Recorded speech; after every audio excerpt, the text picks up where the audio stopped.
53-year-old Marco Rubio is the son of working-class Cuban immigrants. If he is confirmed by his Senate colleagues, he would become the first Latino Secretary of State.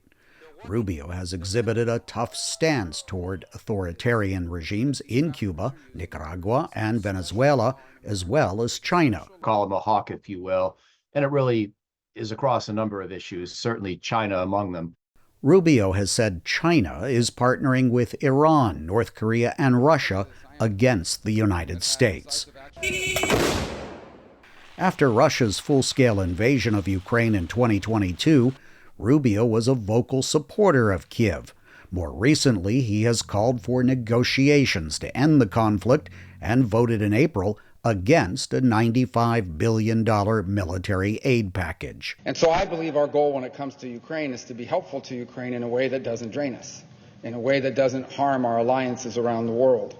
Rubio's fellow senators who would vote on his confirmation are expected to examine his beliefs on U.S. policy towards the country, O'Hanlon says. Certainly if we were to abandon Ukraine, not that Rubio is implying we should, but if we were to watch Ukraine suffer a defeat, that would make a lot of allies around the world wonder if we would be really behind them, if we would have their back. Rubio was one of Donald Trump's rivals in the Republican presidential primary 8 years ago. As Secretary of State, he would be the key diplomat, implementing Trump's America First foreign policy.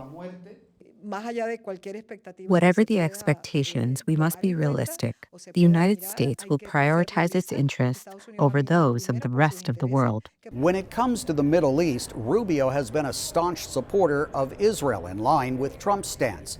As a senator, Rubio has called for Israel to eradicate Hamas in Gaza, opposing ceasefires that he says would allow the U.S.-designated terrorist organization to regroup.